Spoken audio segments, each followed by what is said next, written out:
Pilkada yang berintegritas harus terwujud dalam pemilihan gubernur, bupati, wali kota di Maluku pada 27 Juni mendatang. Para paslon dituntut jujur dan tidak masuk ke ranah tindak pidana korupsi. Hal tersebut mengemuka pada acara pembekalan anti korupsi dan deklarasi LHKPN pasangan calon kepala daerah se-Maluku pada Kamis 26 April 2018. Muhammad Sani Anafari, penasihat Komisi Pemberantasan Korupsi, mengatakan pembekalan anti korupsi dan deklarasi LHKPN pasangan calon kepala daerah yang diselenggarakan ini guna mewujudkan terpilihnya kader pemimpin daerah yang berkualitas untuk membawa kemajuan bagi daerah masing-masing. Dijelaskannya, guna mewujudkan pemilihan kepala daerah yang berintegritas, maka ada 3 hal penting yang menjadi fokus KPK, yaitu meminta para peserta pilkada untuk menyampaikan laporan harta kekayaan penyelenggara negara. Termasuk juga KPK memberikan pemahaman mengenai pentingnya pemimpin yang jujur dan berintegritas dalam menjalankan tugas saat terpilih menjadi kepala daerah. Hal ini guna menghindari para kepala daerah terjerat kasus-kasus korupsi seperti yang telah terjadi sebelumnya, di mana KPK mencatat sampai dengan saat ini 18 gubernur dan 75 bupati wali kota atau wakilnya terjerat kasus korupsi yang ditangani oleh KPK. Selain itu juga penyelenggara pilkada baik KPUD, Bawaslu harus berintegritas sehingga seluruh tahapan penyelenggaraan pilkada dapat berjalan sesuai dengan aturan dan ketentuan, termasuk juga penggunaan anggaran yang diberikan oleh negara dapat digunakan secara baik dan benar sesuai peruntukannya. Hal yang tidak kalah penting menurutnya adalah para pemilih harus diberikan edukasi secara baik dan benar tentang pemilihan kepala daerah yang berintegritas guna menghindari terjadi praktek money politik oleh para pasangan calon. Tujuan pembekalan rangkaian berintegritas ini adalah untuk mewujudkan terpilihnya kader pemimpin daerah, kader pimpinan daerah yang berkualitas, yang bisa membawa kemajuan bagi daerah masing-masing.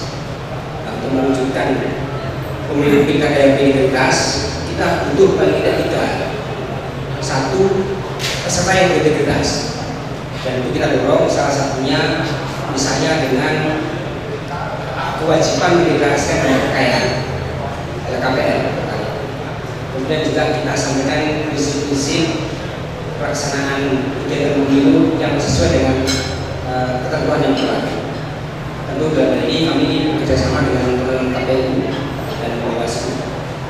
Sementara itu, Ketua KPU Provinsi Maluku Syamsul Rifan Kubangun menegaskan dengan telah dilaksanakan acara pembekalan anti korupsi dan deklarasi LHKPN pasangan calon kepala daerah se-Maluku yang diikuti oleh seluruh pasangan calon, maka salah satu unsur dalam undang-undang yang menjadi kewajiban pasangan calon dalam menyampaikan harta kekayaan mereka masing-masing telah disampaikan ke publik. Termasuk juga KPU Maluku telah menerima laporan sumbangan dana kampanye yang telah dimasukkan masing-masing pasangan calon kepala daerah. Menurutnya, KPU Maluku berkomitmen agar semua tahapan pilkada berlangsung secara transparan. Hal ini dilakukan untuk memberikan rasa kepercayaan kepada publik bahwa seluruh proses pelaksanaan pilkada yang digelar tahun ini sesuai dengan norma dan aturan yang berlaku.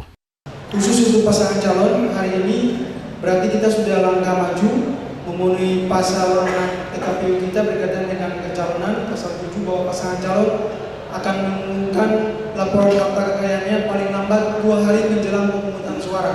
Jadi kita tadi sudah dilaksanakan pengumumannya, paling tidak itu sudah memenuhi unsur-unsur berkaitan dengan persyaratan yang sudah diumumkan kepada publik hari ini, dan kami berharap dalam proses pelaksanaan selanjutnya masyarakat bisa kemudian mengontrol, kemudian mengawasi berkaitan dengan proses tahapan-tahapan selanjutnya yang akan kami laksanakan. Jadi masih sisa tahapan kampanye berikutnya, ada tahapan kampanye, dan juga kemarin kami sudah menerima yang namanya laporan penerimaan sumbangan dana kampanye per tanggal 21 April dan sudah kami umumkan juga.